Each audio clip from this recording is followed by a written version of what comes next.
Story of the day. Sri Lanka cricket ආයතනයේ සභාපති ධුරයේ කටයුතු කළ ශම්මි සිල්වා මහතා ප්‍රමුඛ විධායක කමිටුවේ ඉල්ලා අසුවීමෙන් අනතුරුව ක්‍රීඩා අමාත්‍ය සුනිල් කුමාර ගමගේ මහතා විසින් ඊයේ පස්වරුවේ ක්‍රිකට් පරිවර්තන කමිටුවක් පත් කළා. එහි සභාපති ධුරය සමගි ජනබලවේගයේ හිටපු පාර්ලිමේන්තු මන්ත්‍රී ඉරාන් වික්‍රමරත්න මහතාට පිරිනැමුණා. මෙම පරිවර්තන කමිටුවේ සෙසු සමාජිකයන් වුණේ රොෂාන් මහනාම, කුමාර් සංගකාර, සිදත් වෙත්තමුනි, තුසිර රදැල්ල, ආවන්ති කොළඹගේ ප්‍රකාශ් ශාෆ්ට, උපුල් කුමාර පෙරුම සහ දිනාල් පිලිප්ස් යන මහත්ම මහත්මීන්.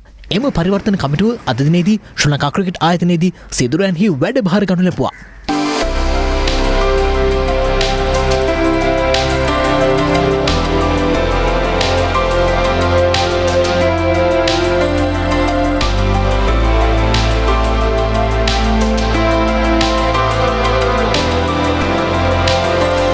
විශේෂ කරුණු දෙකයි තියෙන්නේ බලන්න. එකක් ඇවිල්ලා ක්‍රීඩාවේ පරිපාලනය කොහොමද අපි දියුණු කරන්නේ, ඒකට අදහස් තියෙනවා. දෙවෙනි එක ප්‍රධාන කරුණ අපිට තියෙන්නේ බිම් මට්ටමේ ක්‍රිකට් ෆීල්ඩ් එක. එතන කොහොමද අපිට දියුණු කරන්න පුළුවන් කියලා. ඒකට අවශ්‍ය සහයෝගය අපි ලබා දෙන්න ඕනේ ක්‍රීඩකයින්ට හැම මට්ටමේම.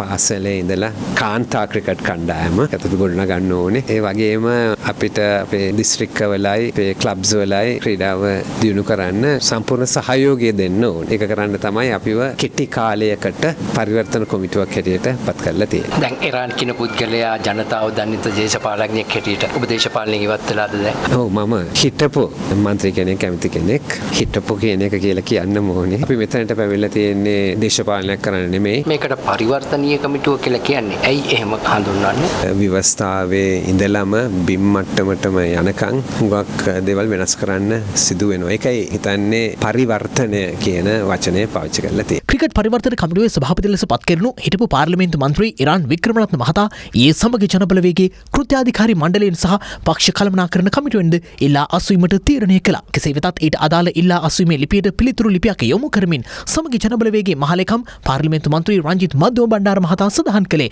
ඉරාන් වික්‍රමරත්න මහතාගේ ඉල්ලා අස්වීම පිළිගන්නා බවයි. ක්‍රිකට් පාලක මණ්ඩලයේ සභාපති කියන්නේ ආණ්ඩුව පත් කරන, ඒ වගේම ක්‍රීඩා ඇමති පත් කරන, JVP එක පත් කරන තනතුරක්. ඉතින් අපිට ඒක නිසා අපිට එකඟත්වයේ සම්බන්ධව ප්‍රශ්නයක් තියෙනවා. සමගි ජනබලවේගයේ කිසිම එකඟත්වයක් එකට ලැබලා දුන්නේ නැහැ. එතුමා පිළිපියක්ද වෙලා තියෙනවා. එතුමා කෘත්‍යාධිකාරී මණ්ඩලයෙන් සහ කළමනාකරණ කමිටුවෙන් ඉල්ලා අස්වෙනවා කියලා. අපේ පක්ෂයේ පිහිටවපු දවසේ ඉඳලා අපේ ප්‍රතිපත්තියක්, තීන්දුවක් තමයි ක්‍රීඩා සංගම් වලට දේශපාලනය ඇඟිලි ගහන්න නැහැ කියලා. ඉතින් අපේ පක්ෂයේ තීන්දුව අනුව දේශපාලනේ මේකට ගාව ගන්න ඕනේ නැති නිසා එතුමා තීන්දුව කරා නම් එතනට යන්න. එතුමාට කිව්වා කෘත්‍යාධිකාරී මණ්ඩලයෙන් කළමනාකරණ කමිටුවෙන් පමණක් නෙවෙයි පක්ෂ සමාජිකත්වයෙන්ුත් එතුමා ඉවත් වුණා නම් ඊටු නිර්දේශ පාලනය කරන්න වෙනවනේ. ඇයි ඉවත් වෙන්නේ තු? ඉස්සලා එනාම වික්‍රමරත්න පල්ලු ගැහුවා දූෂිතය කියලා. හැබැයි අද ආණ්ඩුව පිළි අරන් තියෙනවා. ඉරාන් කියන්නේ පිරිසුදු මිනිහෙක්. ක්‍රිකට් නියවැරදි තැනට ගෙනියන්න ආණ්ඩුවේ කෙනෙක් නැතුණාට සජ්ජබේ ප්‍රබලයෙක් ඉන්නවා කියන එක පෙන්නවා. ඒක සජ්ජබේට දුන්න ක්‍රෙඩිට් එකක්. මේ ඉන්ටරිම් කමිටු එක හොඳ ඉන්ටරිම් කමිටු එකක්. ඒකේ ඉරාන් මහත්තයා ක්ලබ් ක්‍රිකට් ගහලා තියෙනවා. රාජකීය විද්‍යාලයේ ඕපනින් බැට්ස්මන් කෙනෙක්. ක්‍රිකට් ගැන දන්න පුද්ගලයෙක්. මෙතන ඉතාමත් අවංකව එතුමා මේ වැඩ කටයුතු කරා. ඒ කාටවත් එතුමාට ඇඟිලි දික් කරන්න බෑ. ඒ වගේම එතුමා දක්ෂ කළමනාකාරීත්වයක් තිබෙනවා. ඉතින් මේ වැඩේ සාර්ථකව කරයිද නොකරයිද කියන එකට මට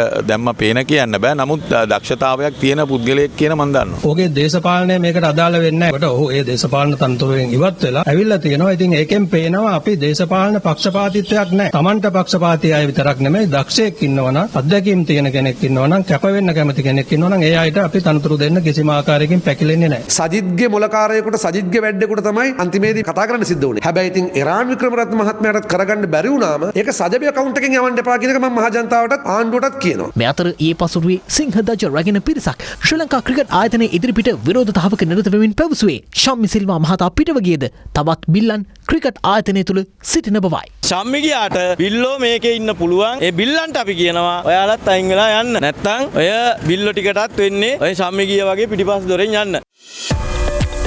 Story of the day.